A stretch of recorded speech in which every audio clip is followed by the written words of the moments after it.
सारे काज आदि करते हैं। वह पुरुष जो होते हैं अत्यंत जो चतुर होते हैं, चालाक होते हैं। उनके बोलना और करना में दोनों में अंतर हो जाता है।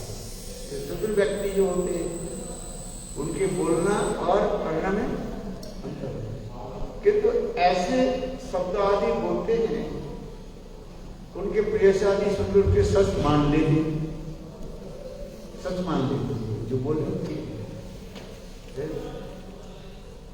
इसलिए कहा जाता है विदाउट और नवतार सदा सर्वदा नवनयन रूप में प्रकटित होते हैं। ये कृष्ण छोड़ करके और नायक में ये दिखाई नहीं पड़ता है, जिसके सौंदर्य माधुर्य आदि देख करके सभी आकर्षित हो जाते हैं। कास्त्रंदते कलपादम में तो वेणु गीतम, जिनकी सौंदर्य माधुर्य और वेणु के ध्वनि सुन करके सभी क्या होता है, आकर्षित है। और परिहास विशारद छल कपट आदि करने में, हास परिहास आदि करने में अत्यंत जो है सुनिपुण है। चिंता सुन किसी प्रकार दाय दायित्व नहीं बने, कोई चिंता नहीं रहती, निश्चिंत है। क्योंकि नंद महाराज ब्रज के राजा माना जाता है, नंदराज। और कृष्ण के क्या माना जाता है, राजकुमार है। इसलिए नंदनंदन होने के नाते और अपने एक लौता बेटा की ज्यादा प्यार मिल गया ना, जो बच्चा ज्यादा प्यार मिलता है वो उतना ही बिगड़ जाता है कि नहीं? माता पिता को तो शासन नहीं करते। इस संसार की धन संपत्ति इतने पिताजी होते हैं उसके उड़ा दिए रहते हैं, तो उससे उसके क्या होता है, सारे साल बर्बाद हो जाता है। होता है नहीं संसार।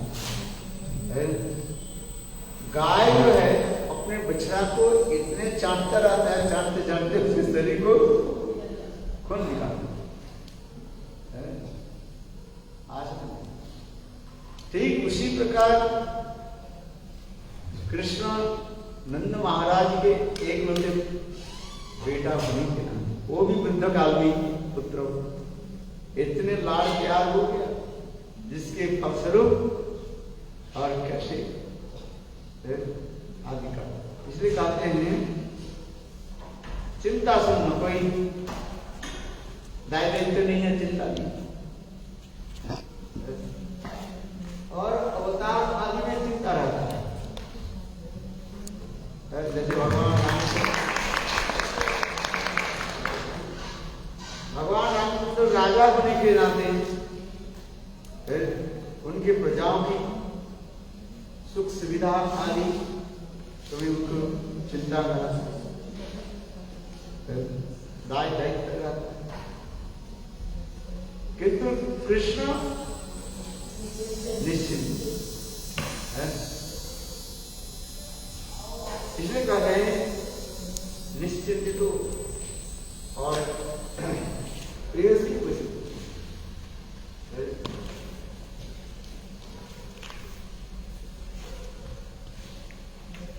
और दीवार क्या करते रहते हैं, राधा से नित्य विलास। रात्रि दिने कुंज क्रीड़ा पर राधा संगे, कोई सूर्य सफल कोई क्रीड़ा रंगे। यहाँ पर कृष्णदास कविराज गोस्वामी बता रहे हैं वयस्क धर्म भी होता है। क्या बता रहे, वयस जो होता है एज के भी धर्म होता है, बाल्य, शैशव, भूगंड, कैशोर और युग।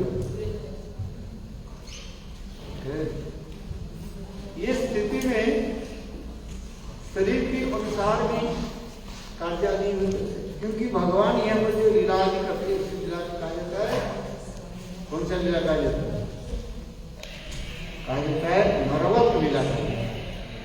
नरवत यानी मनुष्य के भांति लीला होने के नाते इस संसार में जैसे जीवन जीवनी की क्रिया आदि होते हैं, भगवान उसी प्रकार भी करते जाते हैं। किंतु भगवान की जो लीला है उस लीला के कार्य से कई लीलाओं के द्वारा कई लीला आदि से बात कहा जाता है, जिसे कहते हैं राजकुमार लीला कहा जाता है। राज परिवार में जन्म होने के नाते भोजन सामग्री आदि अधिक रूप में भोजन आदि करने से शरीर बलिष्ठ पुष्ट पुष्ट बलिष्ठ आदि, इसलिए उसी कहा जाता है राजकुमार लीला। भगवान भी ये भी लीला आदि दिखाते हैं। जैसे कोई खानदान घर के लड़का हो लड़की हो है, ज्यादा खाने पीते रहते, वैराग्य नाम से कोई वस्तु नहीं है। दिन में कितने बार भोजन करें क्या बात है, जब इच्छा चाहे, और अच्छा अच्छा खाना पीना, इसलिए उनके शरीर कैसे होता है? बलिष्ठ होता है, पुष्ट है। ठीक उसी प्रकार कृष्ण की लीलाओं में कहा जाता है, एक होता है राजकुमार लीला भी कहा जाता है, ये लीला दिखा जाता है कि भगवान है, और दूसरी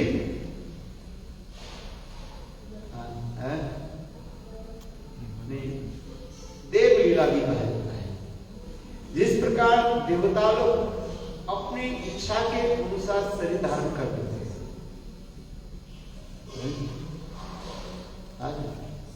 देव देवियां क्या करते हैं? अपनी इच्छा के अनुसार भी वो शरीर धारण करते। उसी प्रकार भगवान भी देव लीला आदि दिखाते रहते हैं अपनी इच्छा के अनुसार। जैसे जैसे भक्त होते हैं उस भक्त के निकट भगवान बहुत स्वरूप को प्रकाशित करते, प्रकट कराते।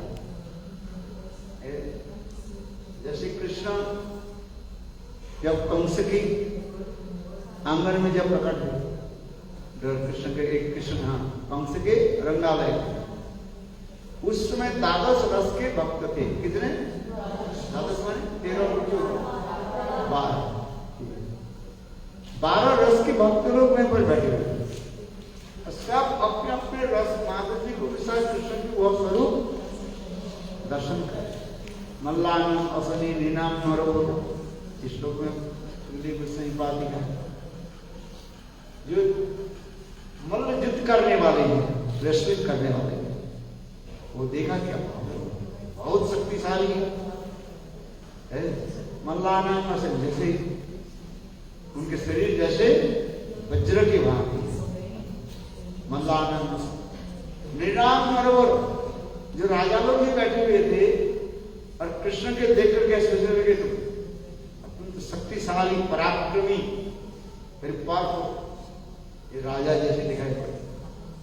कृष्ण उतना ही है, किंतु जैसे जैसे भक्त होते हैं उस भक्त अपने भाव को उसे देख रहे। मातृ भाग सब में जो वत्सल भाग जो गोपियां की, और वो कृष्ण के बाल गोपाल के रूप में दर्शन। सबका भाव सब में जो गोपालक थे, कृष्ण की क्या देखे? रघा के रूप में दर्शन है। यह तात्पर्य स्वयं भगवान जैसे से भक्त होते उस भक्त के निकट वही रूप प्रकट करा। जैसे देवता लोग अपनी इच्छा के अनुसार शरीर को धारण करा, इसलिए कृष्ण की जो लीला आदि के बारे में भी कहा गया। एक है कौन सा लीला बताया? राजकुमार लीला, राजकीय लीला, देव लीला है, और एक नर लीला। इसलिए कहते कृष्ण जते खेला सर्वोत्तम नर लीला। नर बपू ताहार स्वरूप गोपवेश बेनुकर नव किशोर नटवर नरलीलार হয় প্রভু কৃষ্ণের স্বরূপ বিচার শুনো সনাতন অদ্বয় জ্ঞান তত্ত্ব ব্রজে ব্রজেন্দ্র संत चैतन्य महाप्रभु सनातन गोस्वामी पाद की कहने लगे कृष्ण के विचार कृष्ण के तत्व विचार अब सुनो कृष्ण स्वरूप विचार सुनो सना वो क्या अद्वय ज्ञान पर तत्व न द्वयम यदि अद्वय एक ही तत्व है जैसे जैसे भक्त होते हैं उस भक्त के निकट उस तत्व को प्रकट करा दे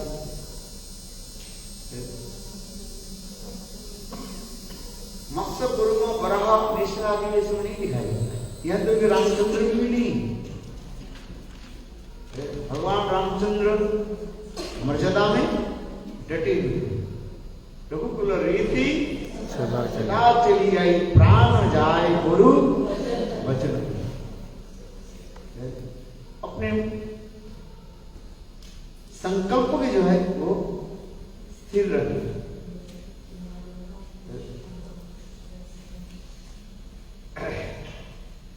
इसलिए कहा हम जो इस कथा में हम चल रहे हैं ये कृष्ण के जितने प्रकार की अमर वयस है सबसे सुंदर वयस क्या है किशोर वयस वयस कोई स्वरूप है रघुपति उपाध्याय प्रसंग में भी आगे जाके बताए कोई सब विषय करे रात्रि दिने कुंज क्रीड़ा करे राधा संगे कोई सर्वय सफल कोई लो क्रीड़ा रंगे जब कोई किशोर और किशोरी अवस्था में जा रहा है स्वाभाविक देह मन की एक विकार शक्त हो जाता है विकार समेत ट्रांसफॉर्मेशन मन में एक विकार उत्पन्न हो जाता है और स्वाभाविक रूप में एक दूसरे के प्रति जो है वो आकर्षित हो जाता है युवती नाम जता जुड़न तो युवती जता संत चैतन्य महाप्रभु इस श्लोक में जो है रिसाइटेड महाप्रभु क्या बोले युवती नाम जथा जुड़न तो युवती जता जिस प्रकार स्वाभाविक रूप में देखा जाता है एक युवक एक युवती के ऊपर और एक युवती एक युवक के ऊपर एक स्वाभाविक रूप में आकर्षित कोई किसी कारण से नहीं होता है स्वाभाविकता हो जाता है जिस प्रकार चुंबक है मैग्नेट क्या करते हैं लोहे के वो आकर्षित कर देते चिपक जाते हैं ठीक उसी प्रकार वय माने उम्र आदि होने के साथ ही साथ ये सब क्रिया दिखाई पड़ता है इसलिए स्वयं कृष्ण जो लीला आदि करे नरभक्त लीला होने के नाते ये किशोर वयस जो होता है किशोर और किशोरी जो होता है ये वयस में एक वय धर्म उसमें प्रकट हो जाता है इसलिए उसमें क्या करते हैं राधा से तो विलास आदि करते रहते इसलिए कहते हैं रात्रि दिने कुंज कुंज क्रीड़ा परे राधा संगे कोई सुर वयस सफल कोई न क्रीड़ा रंग किशोर वयस की शादी के धर्म है चलो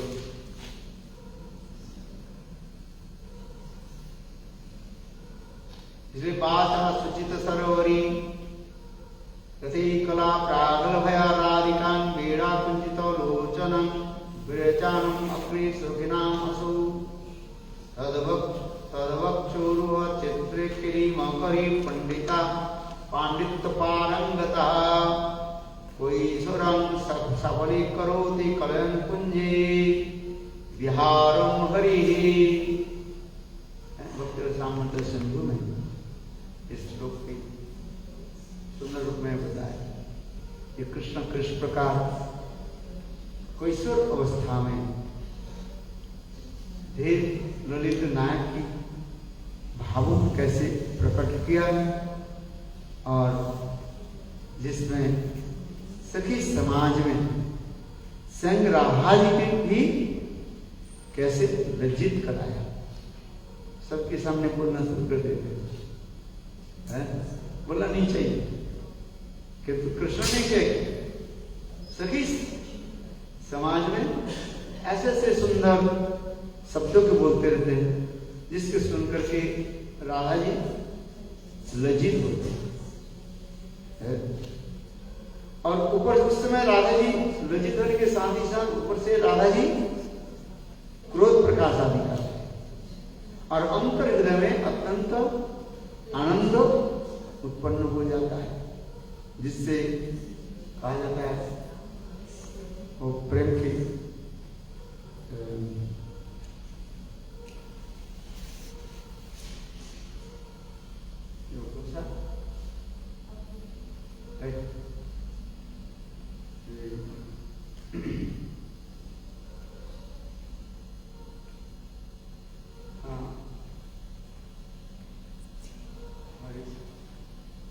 इसमें विराट उच्चता आदि ये सब जो एक ही शब्द में प्रकाशित होते हैं।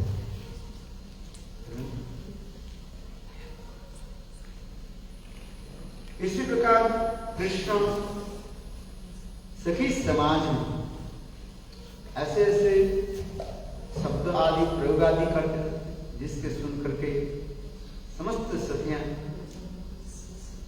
लज्जित होकर के और हंस परिहास आदि करते रहे। प्रभु के आगे कहो आर राय कहे यह वही बुद्धि गति नहीं यार, जेबा प्रेम विलास विवर्त হয় তাহা শুনি তোমার সুখ হয় কি না হয়। चैतन्य महाप्रभु कहने लगे हे रायरमन, तुमने जो विलास के बारे में जो बताया बहुत सुंदर है, इसके ऊपर और कुछ कथा मुझे श्रवण कराओ। तो उस कथा को सुन करके जीवा प्रेम विलास विवर्त के बारे में हमें और इस कथा को सुन करके राय रमणंद अपने रचित एक सुंदर कीर्तन के जो है करने। कौन सा है ये तो बोली राय अपने की तो गीत एक का ही प्रेमी प्रभु संस्कृता मुख अच्छा दिए, जो ऐसे सुंदर गीत कीर्तन करने लगे और उस कीर्तन के सुन करके स्वयं महाप्रभु रायरमंद के मुख को ढकने लगे अपने हाथ दिए, बोले और मत बोलो। पहले वो रायरमंद जो गीत जो बताया कृष्णदास कविराज गोस्वामी यहाँ पर वर्णन कर रहे हैं। ये पहली राग नयन भंग भेल अनुदिन बार अवधि ना गेल ना सो रमन ना हम रमणी युह मन मनुभव बेसल जान सखी ये सब प्रेम कहानी कानुठ में कहली विचुर जान ना कुजिन दती ना कुजिन आन दुह मिलने मध्य पंचवान अवसई विराग तुम भे विदुती सुपुरुष प्रेम वैचन रीति। बहुत एक प्रसिद्ध जो है गीत कीर्तन है, बहुत उच्च स्तर के है, जिसके प्रेम की स्थिति कैसे होता है, प्रेम कैसे उत्पन्न होता है, प्रेम की उत्पत्ति के बारे में कैसे प्रेम उत्पन्न होता है। एक होता है दर्शन जाते प्रेम होता है, दर्शन करके प्रेम होता है, और एक श्रवण करके प्रेम होता है, और एक है सहजात प्रेम होता है। किसी की महिमा सुन करके उनके प्रति प्रेम हो, जैसे रुक्मिणी आदि में श्रवण जात प्रेम का, नाग ऋषि के मुखार बिंद से कृष्ण की महिमा सुन करके और उन्हें ब्राह्मण के द्वारा एक पत्र जो है भेज, और इतना ही लिखा था रुक्मिणी ने, शेर के भोजन आज सियार के पास, जो कुछ भी लिखा यही सार था कुछ। कृष्ण इसी को पढ़ करके फिर रुक्मिणी हरण आदि कथा दी।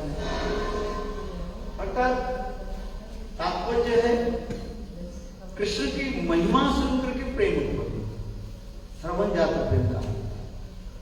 और दूसरी एक होता है दर्शन जात प्रेम, कुब्जा आदि के प्रेम कहा जाता है, दर्शन जात प्रेम कहा जाता है।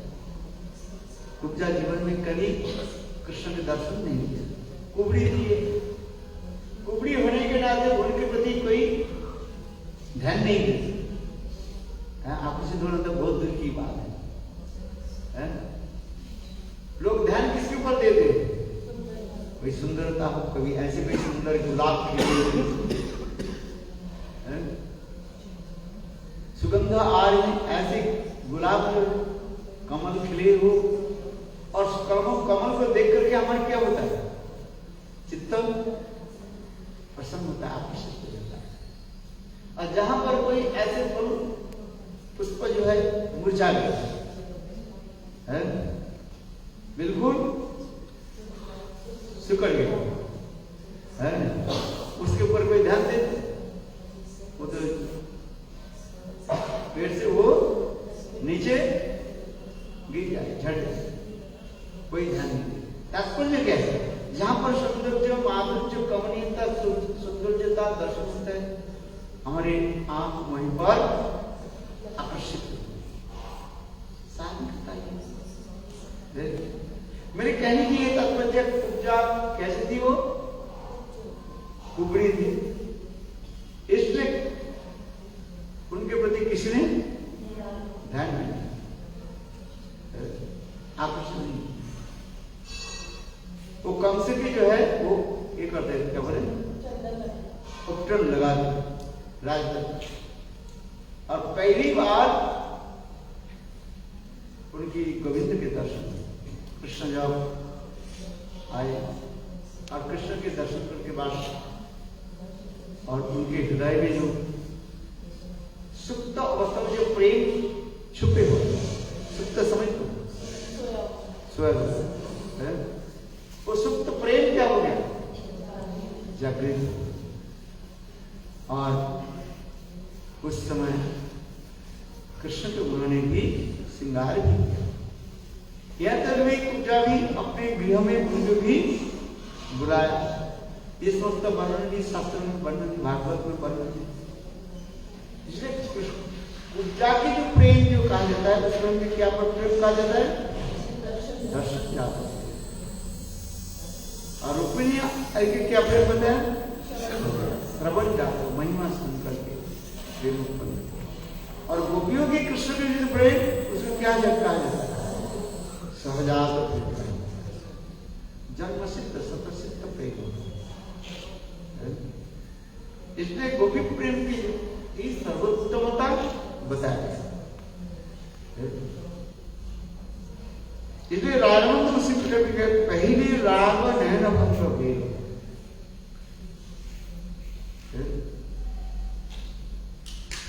बोले आंखों की पलक पड़ने में जितने समय लगता है, उससे भी कम समय में आपके प्रति हमारे प्रेम उत्पन्न हो। वो प्रेम जो कैसे थे? सहजात प्रेम कहा जाता है, जन्म सिद्ध सिद्ध प्रेम होता है। इसलिए कहे पहले नयन भंग हो गए, नयन भंग हो गए। नयन प्रति कहा जाता है। प्रेम कहां से उत्पन्न होता है? आंखों से। ये आंख बहुत खतरनाक है? आज है यही आंखों के द्वारा क्या होता है? अच्छी भी होता है, बुरी भी हो जाता है। इसलिए कहा जाता है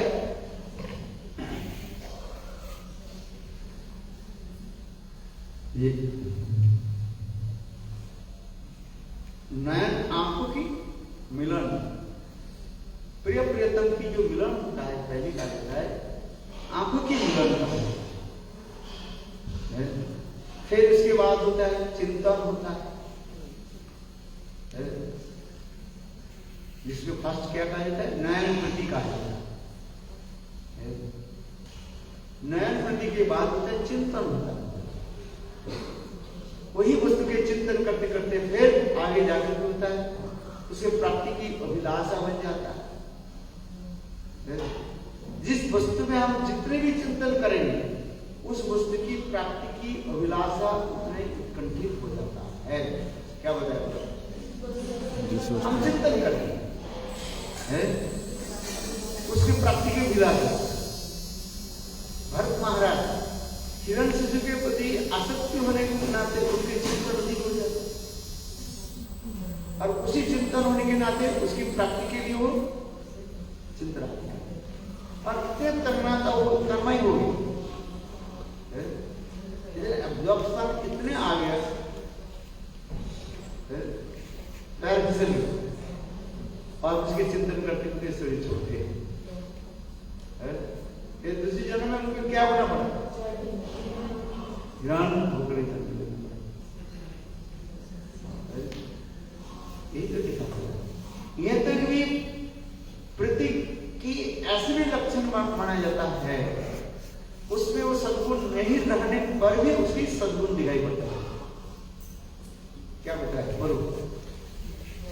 प्रति की ऐसे लक्षण होता है उसमें दोष नहीं दिखाई पड़े। क्या दिखाई पड़े? बुरी दिखाई। जैसे अपने बालक के प्रति पुत्र के प्रति इतने स्नेह प्रति होने के नाते आंख नहीं रहने पर भी कोई माता पिता अपने पुत्र के नाम अंधा नहीं करेगा। क्या बोलेगा? कमल है, आंख ही है और क्या बोले? कमल है। अच्छा, जिसकी आंख कमल की भांति तो आंख ही तो नहीं है, क्योंकि ये प्रति की प्रेम की ऐसे एक गाढ़ता कंडेंसपन का गुण नहीं रहने पर भी गुण उसमें दिखाई देता है। जैसे भरत महाराज के लिए कहा, भरत महाराज स्वयं कह रहे हैं, ओहो पृथ्वी धन्ना है। जिस पृथ्वी जो है ये हिरण्यशिशु के चरण की चिन्ह के जो है धारण किया। हम किसको उदाहरण देते हैं? ये पृथ्वी धन्ना किसने? मैं गोविंद के चरण चिन्ह यहाँ पर विराजमान है। और भरत महाराज क्या बोल रहे? वो पृथ्वी धन्ना है जिस, क्योंकि हमारी जो हिरण्यशिशु के चरण चिन्ह के वो धारण समझ पृथ्वी के धन्य मान। तात्पर्य है जहां पर प्रेम प्रति होता है अपने प्रेम प्रति में ऐसे सभी गुण दिखाई पड़ता है, दोष नहीं दिखाई पड़ता।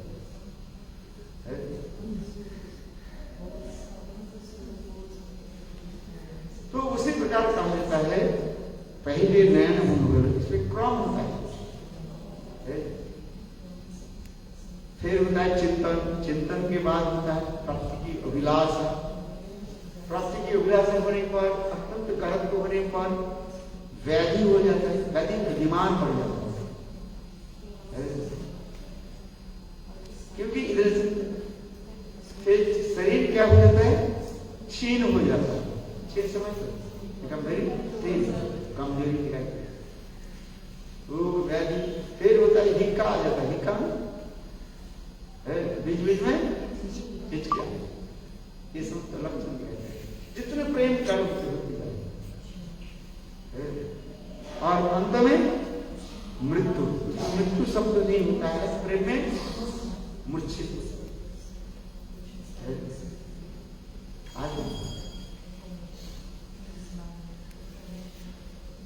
इसलिए कहे पहले लाग नयन भंग भेद अनुदिन बाढ़ अवधि ना।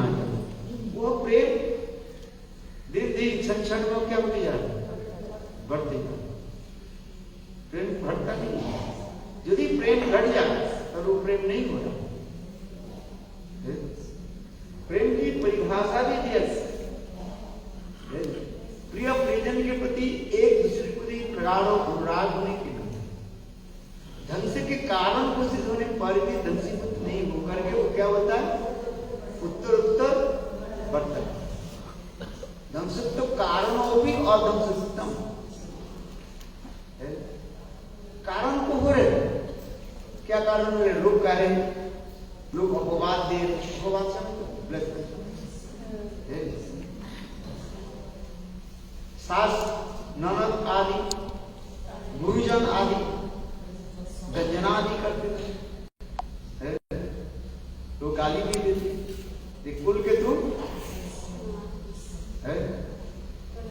कलंकित। किंतु उनकी प्रेम ऐसे होता है उतना ही और भी बढ़ जाता है।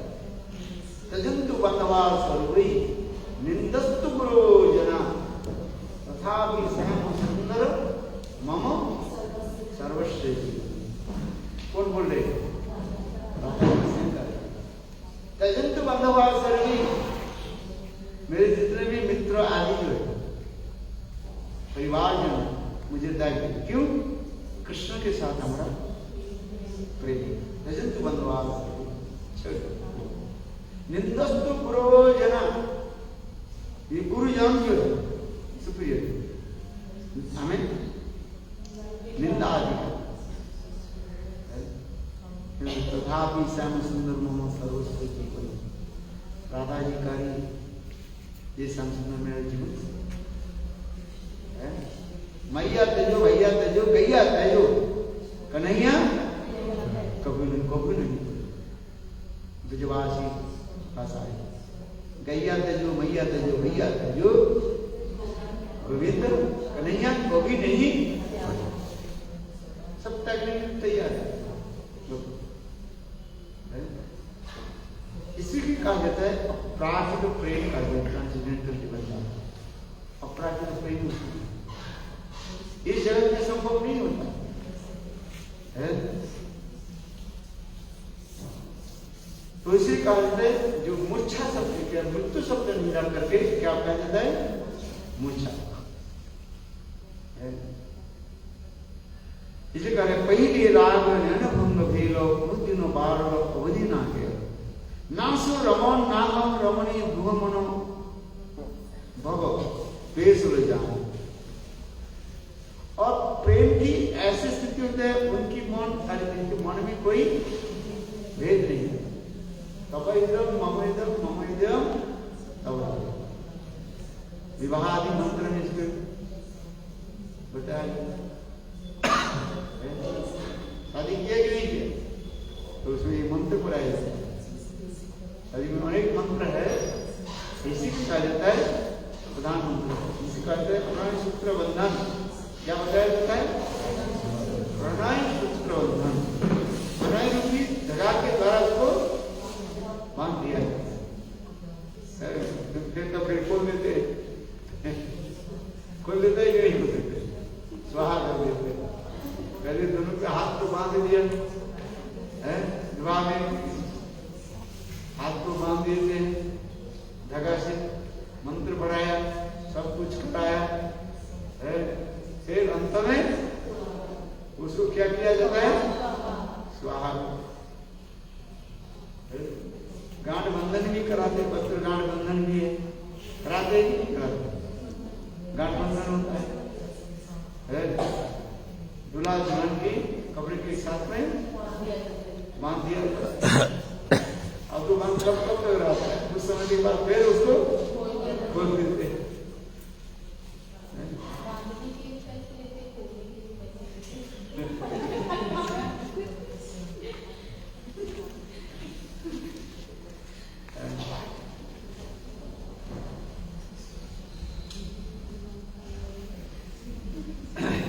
इसलिए प्रणय इसे कहा जाता है। स्नेह, क्योंकि सही बात जिनमें गंधर्व ये सारे एक एक करके उदाहरण के साथ बताया, परिभाषा भी दी है, डेफिनेशन दी है। स्नेह किसको कहा जाता है? स्नेह मान किसको कहा जाता है? प्रणय किसको कहा जाता है? स्नेह मान प्रणय राग अनुराग भाव महाभाव है। ये सब एक एक करके परिभाषा भी दिया। क्या दिया गया? परिभाषा। परिभाषा समझ स्नेह चित्त द्रावकता प्रियजन के प्रति अत्यंत अनुराग होने के नाते उनकी कथा आदि श्रवण में चित्त में क्या होता है? चित्त द्रवीभूत हो जाता है, मेल्ट हो जाता है। उसके द्वारा लक्षण क्या होता है? आंखों से आंसू आ जाते हैं। ये समझ लक्षण दिखेगा। प्रियजन, अत्यंत प्रियजन के दर्शन से भी चित्त क्या होता है? द्रवीभूत हो जाता है। एक समय राधा जी खड़ी है और दूर में कृष्ण जो है वो चारण कर रहे हैं। कृष्ण के ऐसे सुंदर दर्शन करके राधा जी की आंखों से आंसू आ है, चित्त द्रवीभूत हो। और इस इतने समय फिर कृष्ण राधा जी के निकट आए, आकर के बोले तुम क्यों रो रहे हो? आंख में आंसू क्यों? राधा जी अपने भावों की छिपा करके करिए ये गायों की धूल जो है ये हमारे आंख में गिर, इसलिए आंखों से आंसू आते हैं। यहाँ तक भी राधा जी जावट में रसोई बना रही है, कृष्ण की स्मरण होने के साथ ही साथ उनके चित्त द्रवीभूत हो रहे।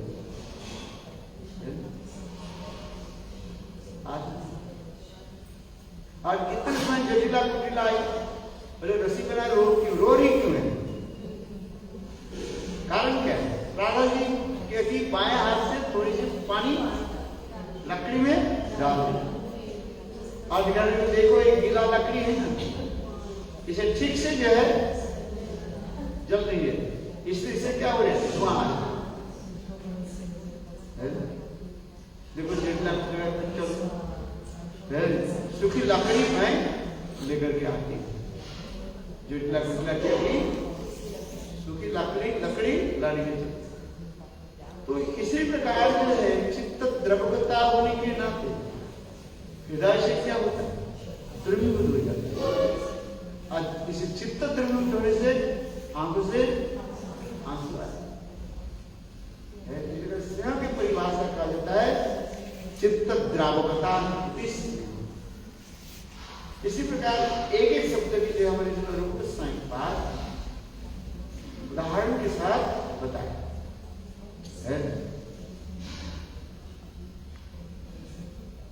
ना सो रमो ना हम रमणी तुम पेसुलो मन को फेक पेसुलो। दोनों की मन चित्त ऐसे द्रवीभूत हो गए, मन एकत्रित हो गए और दूसरे की कभी अलग नहीं किया जाता। जिस प्रकार उदाहरण दिया जाता है, जैसे चूड़िया बनती है, चूड़िया जो है क्या आपने जो बेल है उसमें एक रंग लगा दिया जाता है, रंग दिया जाता है। उसके रंग में वो जब पिघलता है उसमें रंग डाल दिया था, उसके उसमें सब क्या होता है? रंग लग जाता है। और इसके बाद जब वो ठंडी हो जाता है, चूड़िया बनती है, उसके तोड़ने पर भी वो अलग नहीं। ठीक उसी प्रकार प्रेम की ऐसी स्थितियां हो जाती है, मन दोनों की मन एक हो जाते उसके अलग नहीं।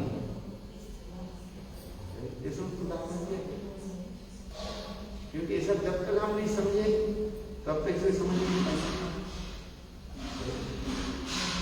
इसलिए कहे ना सो रमन ना हम रमणी। अब प्रेम की ऐसी स्थितियां इतने बढ़ते बढ़ते चले जाते हैं, बढ़ने की स्थिति नहीं है तब भी बढ़ते रहते। बोलिए कैसे? इसे कहा जाता है विरुद्ध भास कहा जाता है। क्या बताया?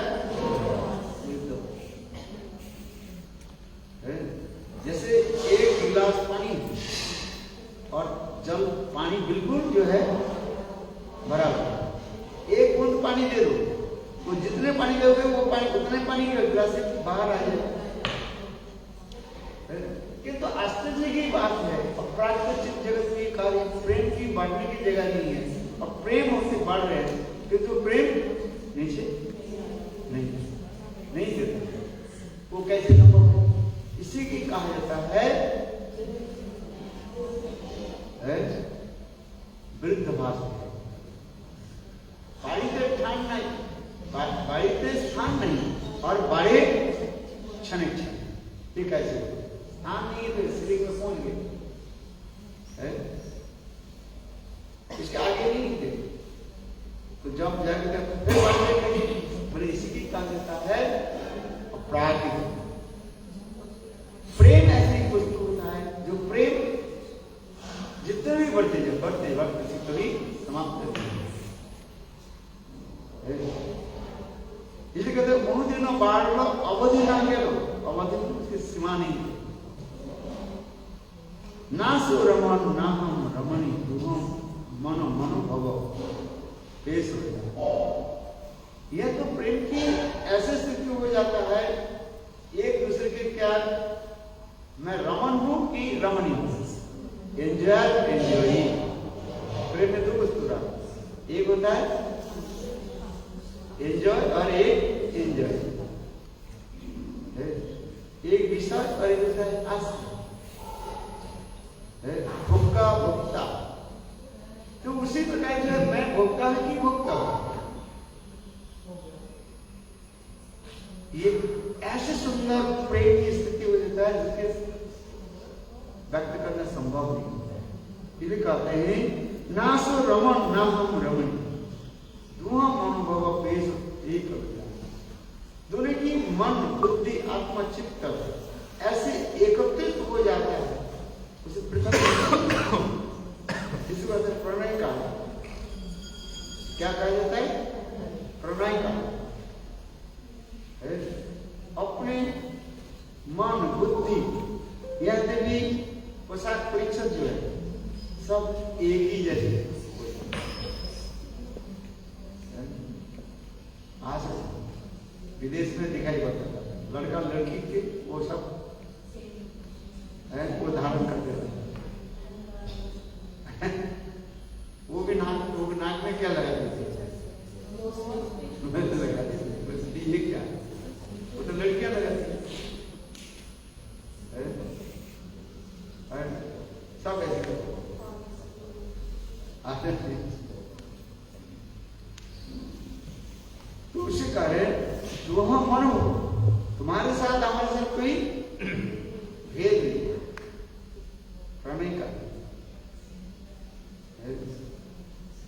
स्नेहमान प्रणय राग विराग भाव महाभाव आदि जैसा ये समस्त स्थिति और भी बढ़ती जाती है। इसे कहे ना सो रमन ना हम रमणी धुओं मनो मनोभव पेश हुए। दोनों की मन चित्त आत्मा जन्म किसकर के एक है अलग नहीं है।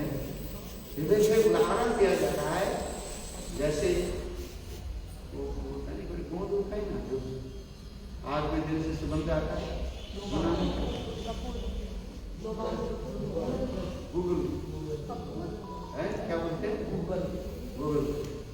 वो एक प्रकार पेड़ के जो है वो होता है क्या बोले गोंद, उसमें बहुत सुगंध होता है उसके साथ चुना के साथ मिला चुना पानी में सब दोनों के साथ मिला करके है उसके देखो गरम करो वो काला कालापन हो जाए। गोंद कैसे रंग का होता है ब्राउन कलर है और चुना कैसे होता है सफेद कलर होता है। तो ब्राउन कलर और सफेद कलर मिला करके जब आपके घर पर गए तो अलग एक होता है वो है गाजर बनता है अलग। ये सब तो शास्त्र उदाहरण दिया है जो प्रेम की ऐसी उसी प्रकार ऐसे स्थिति होता है उसमें अलग नहीं हो सकता और दूसरी वस्तु के दिखाई देती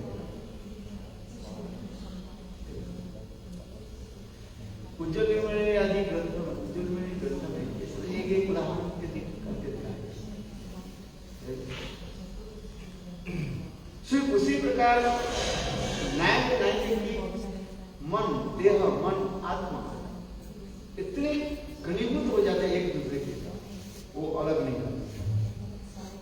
जड़ जगत में संभव नहीं है। जड़ जगत में है प्रेम तो है ही नहीं, जो जिसको हम प्रेम कहते हैं वो प्रेम नहीं है, वो है क्या है? काम है, स्वार्थ पर।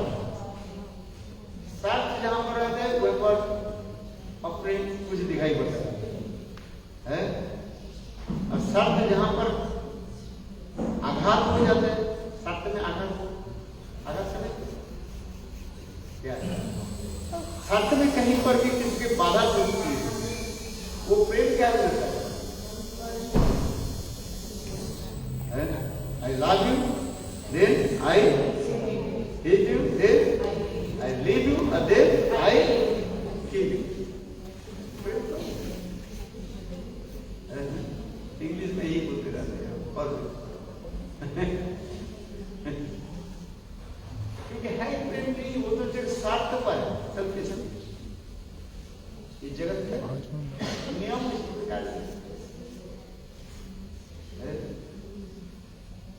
वास्तव जो प्रेम के बारे में जो कहते हैं वो प्रेम एकमात्र चित जगत में ही विराजमान है। जनो जम्मू न तो हेम नीलो के नाम पर हिमालय के उच्च स्थान पर जो एक पेड़ है, और उस पेड़ में जब जाम फल लगता है, जामुन, और वो फल पक करके नीचे जब गिर जाता है, और नीचे जो सेंट को क्या बोले मिट्टी आदि जो कुछ भी रहता है उसके संस्पर्श से वो एक सोना बन जाता है, गोल्ड बन जाता है, और वो गोल्ड स्पिरिचुअल लोगों ने देवता लोग सर्वलोक के अच्छा शास्त्र में लिखा है भक्ति जनो जम्मू न दो हे नीलो के प्रेम उसी प्रकार ही है। हम इस जगत में जो प्रेम प्रेम कहते हैं, किंतु वास्तव में प्रेम नहीं, आसक्ति तक तो साधक पहुंच सकता है। कहां तक? आसक्ति। इसके आगे आसक्ति के बाद भाव तक पहुंच सकते हैं।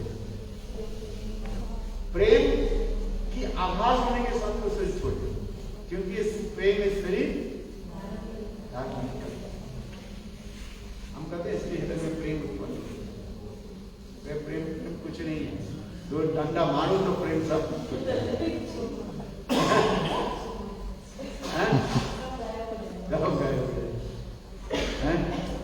दो थप्पड़ मारो तो प्रेम गए, ऐसा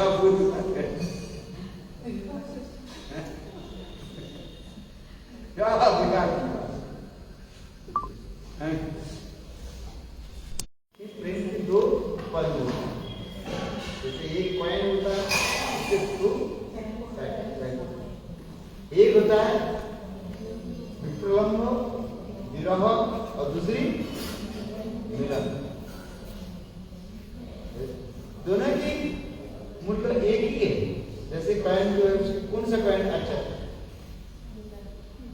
बोलते हैं मिलन, अरे विरह विरह मिलन मिलन, जितना ही तुम्हारी विरह होगा उतना ही मिलन सुख आस्वादन है, रंग से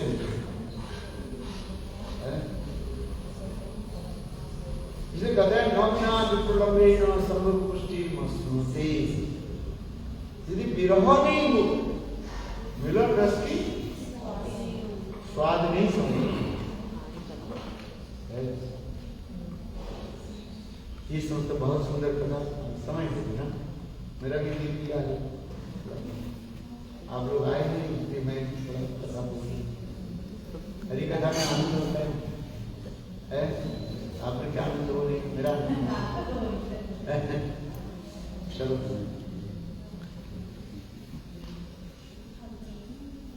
इसलिए कहते हैं पूर्वराग, मान, प्रवास और प्रेम वैचित्र्य, ये चार प्रकार के विरह